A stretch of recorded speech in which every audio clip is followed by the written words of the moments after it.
Hello everyone, ಎಲ್ಲರೂ ಹೇಗಿದ್ದೀರಾ? Welcome back to Keerthi Uday vlogs.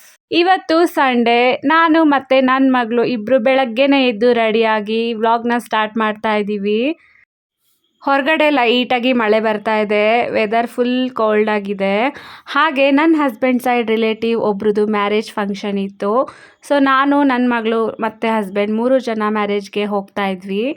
ಮನೆಯಲ್ಲಿ ಅಮ್ಮ ಪಾಪುನ ನೋಡ್ಕೊಳ್ತಾ ಇದ್ರು. ವೆದರ್ ತುಂಬ ಕೋಲ್ಡ್ ಆಗಿರೋದ್ರಿಂದ ಪಾಪುನ ಹೊರಗಡೆ ಕರ್ಕೊಂಡು ಹೋಗೋದು ಬೇಡ ಅಂತ ಹೇಳಿ ಅಮ್ಮನೇ ನೋಡ್ಕೊಳ್ತಾ ಇದ್ರು. ಹಾಗೆ ಅಪ್ಪಾಜಿ ಕೂಡ ಈ ಮ್ಯಾರೇಜ್ ಫಂಕ್ಷನಿಗೆ ಮುಂಚೆನೇ ಅವ್ರ ಫ್ರೆಂಡ್ಸ್ ಜೊತೆಯಲ್ಲಿ ಹೋಗಿದ್ರು. ನಾವು ಬರೋಷ್ಟೊತ್ತಿಗೆ ವೆಹಿಕಲ್ಸ್ ಫುಲ್ ಪಾರ್ಕಿಂಗ್ ಆಗಿತ್ತು. ಸೊ ಹಾಗಾಗಿ ಮುಂದ್ಗಡೆ ಹೋಗಿ ನಿಲ್ಲಿಸಿ ಜಾಗ ಇದೆ ಅಂತ ಹೇಳ್ತಾ ಇದ್ರು. ಹಾಗೆ ನಾವು ಇಲ್ಲೇ ಇಳ್ಕೊಂಡು ನನ್ನ ಹಸ್ಬೆಂಡ್ ಮುಂದೆ ಪಾರ್ಕ್ ಮಾಡೋದಕ್ಕೆ ಅಂತ ಹೇಳಿ ಹೋದರು. ನಮ್ಮ ಮದುವೆ ಆಗಿದ್ದು ಇದೇ ಪ್ಲೇಸಲ್ಲಿ. ನಮ್ಮ ಮದುವೆ ಆದಮೇಲೆ ಇದು ಸೆಕೆಂಡ್ ಆರ್ ಥರ್ಡ್ ಟೈಮ್ ನಾವಿಲ್ಲಿ ಮ್ಯಾರೇಜ್ ಫಂಕ್ಷನ್ನ ಅಟೆಂಡ್ ಮಾಡೋದಕ್ಕೆ ಅಂತ ಹೇಳಿ ಬರ್ತಾ ಇರೋದು. ಏನೋ ಒಂಥರ ಖುಷಿ ಆಗುತ್ತೆ, ಒಂದು ಸ್ವಲ್ಪ ನೆನಪು ಕೂಡ ಬರುತ್ತೆ ನಮ್ಮ ಮದುವೆ ಆಗಿದ್ದು. ಹಾಗೆ ನನ್ನ ಮಗಳು ಈ ಒಂದು ಔಟ್ಫಿಟಲ್ಲಿ ತುಂಬ ಕ್ಯೂಟಾಗಿ ಕಾಣಿಸ್ತಾ ಇದ್ಲು. ನಾನು ಸ್ಯಾರಿ ವೇರ್ ಮಾಡಿದ್ದೆ. ನಾವು ಒಳಗೆ ಹೋಗೋಷ್ಟರಲ್ಲಿ ಮ್ಯಾರೇಜ್ ಕೂಡ ಮುಗ್ದಿತ್ತು. ಕಪಲ್ಸ್ ಫೋಟೋಶೂಟ್ಗೆ ಅಂತ ಹೊರಗಡೆ ಹೋಗಿದ್ರು. ಎಲ್ರೂ ಮಾತಾಡಿಸ್ಕೊಂಡು ನಾವು ಹಾಗೆ ಊಟದ ಹಾಲ್ ಕಡೆ ಬಂದ್ವಿ, ಊಟ ಮಾಡ್ಕೊಂಡು ಹೋಗೋಣ ಅಂತ ಹೇಳ್ಬಿಟ್ಟು. ಸೊ ನನ್ನ ಮಗಳಿಗೆ ಸಪ್ರೇಟಾಗಿ ಊಟ ಮಾಡೋದಂದರೆ ಇಷ್ಟ, ಅವಳಿಗೆ ಊಟ ಮಾಡಿಸೋದಂದರೆ ಇಷ್ಟ ಆಗೋದಿಲ್ಲ. ಚೆಲ್ಕೊಂಡ್ರು ಪರವಾಗಿಲ್ಲ ಅಂತೇಳಿ ನಾನು ಅವಳ ಪಾಡಿಗಳನ್ನ ಬಿಟ್ಬಿಡ್ತೀನಿ. ತುಂಬ ದಿನ ಆದಮೇಲೆ ಮದುವೆ ಮನೆ ಊಟ ಮಾಡ್ತಾಯಿದ್ದೀನಿ. ಊಟ ತುಂಬ ಚೆನ್ನಾಗಿತ್ತು. ಸೊ ಊಟ ಎಲ್ಲ ಮುಗಿಸ್ಕೊಂಡು ನಾವು ಸ್ಟೇಜ್ ಮೇಲೆ ಹೋದ್ವಿ. ರಿಸೆಪ್ಷನ್ ನಡೀತಾ ಇತ್ತು.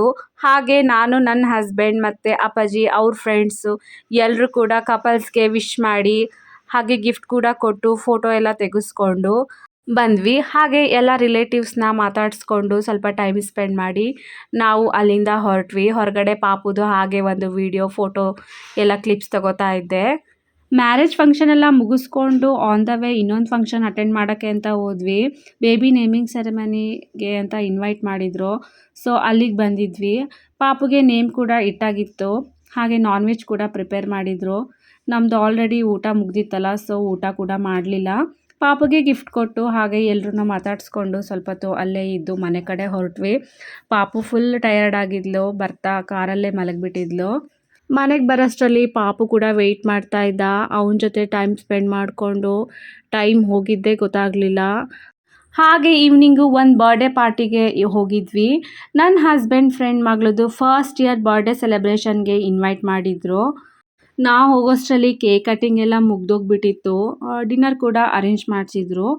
ಎಲ್ಲರೂ ಊಟ ಮಾಡ್ತಾಯಿದ್ರು. ಪಾಪುನ ಸುಧಾರಿಸಿ ಮನೇಲಿ ಬಿಟ್ಟು ಬರೋಷ್ಟರಲ್ಲಿ ಸ್ವಲ್ಪ ಲೇಟ್ ಆಗಿಬಿಡ್ತು. ಸೊ ಹಾಗಾಗಿ ಬಂದ ಕೂಡಲೇ ಪಾಪುಗೆ ವಿಶ್ ಮಾಡಿ ಗಿಫ್ಟ್ ಕೊಟ್ಟು ಹಾಗೆ ಫೋಟೋ ಎಲ್ಲ ತೆಗೆಸ್ಕೊಂಡು ಊಟಕ್ಕೆ ಅಂತ ಬಂದ್ವಿ.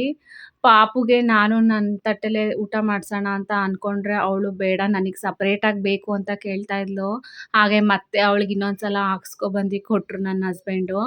ಸ್ವಲ್ಪ ಸ್ವಲ್ಪ ತಿಂದು ಇನ್ನೆಲ್ಲ ವೇಸ್ಟ್ ಮಾಡಿಬಿಡ್ತಾಳೆ, ಹಾಗಾಗಿ ಸ್ವಲ್ಪ ಕೊಡೋದಕ್ಕೆ ಭಯ. ಊಟ ತುಂಬಾ ಚೆನ್ನಾಗಿತ್ತು. ತುಂಬ ವೆರೈಟಿ ಫುಡ್ ಮಾಡಿಸಿದ್ರು. ಹಾಗೆ ಮಾತಾಡಿಕೊಂಡು ಊಟ ಮಾಡಿ ಸ್ವಲ್ಪ ಅಲ್ಲೇ ಕೂತ್ಕೊಂಡು ಟೈಮ್ ಸ್ಪೆಂಡ್ ಮಾಡ್ತಾ ಇದ್ವಿ. ನನ್ನ ಹಸ್ಬೆಂಡ್ ಪಾಪುಗೆ ಆಟ ಆಡಿಸ್ತಾ ಇದ್ರು. ಅಲ್ಲೇ ಬ್ಯಾಕ್ಗ್ರೌಂಡಲ್ಲಿ ಸ್ಕೂಟರ್ ಇತ್ತು ಪಾಪುದು. ಸೊ ಅವಳು ಅದ್ರ ಮೇಲೆ ಕೂತ್ಕೊಂಡು ಸ್ವಲ್ಪ ಹೊತ್ತು ಟೈಮ್ ಸ್ಪೆಂಡ್ ಮಾಡಿ ನಾವು ಮನೆಗೆ ಬಂದ್ವಿ. ಇದು ನೆಕ್ಸ್ಟ್ ಡೇ ಈವ್ನಿಂಗ್. ಮಾರ್ನಿಂಗಿಂದ ಯಾವುದೇ ರೀತಿ video shoot ಮಾಡ್ಕೊಂಡಿರಲಿಲ್ಲ.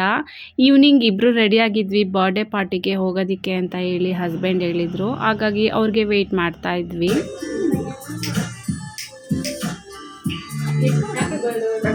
Happy birthday to you, happy birthday to you, happy birthday to you, happy birthday to you. ನನ್ನ ಹಸ್ಬೆಂಡ್ ಫ್ರೆಂಡ್ ಮಗಂದು ಬರ್ಡೇಗೆ ಕರೆದಿದ್ರು. ಸೊ ಹಾಗಾಗಿ ಬಂದಿದ್ವಿ. ಪಾಪುನು ಕರ್ಕೊಂಡು ಹೋಗೋಣ ಅಂತ ಹೇಳ್ತಾಯಿದ್ರು. ನಾನು ಬೇಡ, ಕ್ಲೈಮೇಟ್ ಚೆನ್ನಾಗಿಲ್ಲ ಅಂತ ಹೇಳಿದೆ. ಆದರೆ ಸ್ವಲ್ಪ ಚೇಂಜಸ್ ಇರುತ್ತೆ ಅವನಿಗೂ, ಎಲ್ಲ ಮಕ್ಕಳು ಬಂದಿರ್ತಾರಲ್ಲ, ಹಾಗಾಗಿ ಕರ್ಕೊಂಡು ಹೋಗೋಣ ಅಂದರು. ಕರ್ಕೊಂಡು ಬಂದಿದ್ವಿ. ಎಲ್ಲರೂ ಬಂದಿದ್ದರು. ನಾವೇ ಲಾಸ್ಟ್, ನಮಗೆ ಅಂತಲೇ ವೆಯ್ಟ್ ಮಾಡ್ತಾಯಿದ್ರು. ಇನ್ನೂ ಕೇಕ್ ಕಟಿಂಗ್ ಕೂಡ ಮಾಡಿರಲಿಲ್ಲ. ನಾವು ಬಂದಮೇಲೆ ಕೇಕ್ ಕಟ್ ಮಾಡೋದಕ್ಕೆ ಸ್ಟಾರ್ಟ್ ಮಾಡಿದ್ರು. ಹಾಗೆ ಪಾಪುನ ಮಾತಾಡಿಸ್ತಾ ಇದ್ರು. ಎಲ್ಲರೂ ಪಾಪು ಎತ್ಕೊಳ್ಳೋಕ್ಕೆ ತುಂಬ ಇಷ್ಟಪಡ್ತಾಯಿದ್ರು. ಹಾಗೆ ನನ್ನ ಮಗಳಿಗೆ ಬರ್ಡೇ ಸೆಲೆಬ್ರೇಷನ್ ಅಂದರೆ ತುಂಬಾ ಇಷ್ಟ. ತುಂಬ ಜನ ಇರೋದ್ರಿಂದ ಎಲ್ರೂ ನಿಂತ್ಕೊಂಡು ಸೈಲೆಂಟಾಗಿ ನೋಡ್ತಾ ಇದ್ಲು. ಕೇಕ್ ಕಟ್ಟಿಂಗ್ ಕೂಡ ಆಗ್ತಾಯಿತ್ತು. ಬಾಬುಗೂ ಕೇಕೆಲ್ಲ ತಿನ್ನಿಸ್ತಾಯಿದ್ರು. ಮಕ್ಕಳದೇ ಒಂದು ಗ್ಯಾಂಗ್ ಆಗಿತ್ತು. ಎಲ್ರೂ ಕೇಕ್ ತಿಂದ್ಕೊಂಡು ಸ್ವಲ್ಪ ಹೊತ್ತು ಟೈಮ್ ಸ್ಪೆಂಡ್ ಮಾಡ್ತಾ ಕೂತ್ಕೊಂಡಿದ್ವಿ. ಹಾಗೆ ಪಾಪು ಇಬ್ಬರೂ ಅವ್ರ ಪಪ್ಪನ ಜೊತೆಲಿ ಕೂತಿದ್ರು. ಬರ್ಡೇ ಬಾಯ್ಗೆ ವಿಶ್ ಮಾಡಿ ಹಾಗೆ ಗಿಫ್ಟ್ ಕೊಟ್ಟು ಒಂದು ಫೋಟೋ ಕೂಡ ತೆಗೆಸ್ಕೊತಾ ಇದ್ವಿ. ಎಲ್ಲರ ಜೊತೆ ಸ್ವಲ್ಪ ಹೊತ್ತು ಮಾತಾಡಿಕೊಂಡು ನಾವು ಮನೆ ಕಡೆ ಹೊರಟ್ವಿ. ಈ ವ್ಲಾಗ್ ನಿಮ್ಗೆಲ್ಲರಿಗೂ ಇಷ್ಟ ಆಗಿದ್ದರೆ ದಯವಿಟ್ಟು ಲೈಕ್ ಮಾಡಿ, ಶೇರ್ ಮಾಡಿ, ಸಬ್ಸ್ಕ್ರೈಬ್ ಮಾಡಿ. ಹಾಗೆ ನೆಕ್ಸ್ಟ್ ಬರೋ ನನ್ನ ವ್ಲಾಗ್ಸ್ಗೆ ನೀವು ಸಪೋರ್ಟ್ ಮಾಡ್ತಾಯಿರಿ ಅಂತ ಹೇಳ್ತಾ ಈ ವ್ಲಾಗ್ನ ನಾನು ಇಲ್ಲಿಗೆ ಎಂಡ್ ಮಾಡ್ತಾಯಿದ್ದೀನಿ. Thank you so much. ಎಲ್ರಿಗೂ ಬಾಯ್ ಬಾಯ್.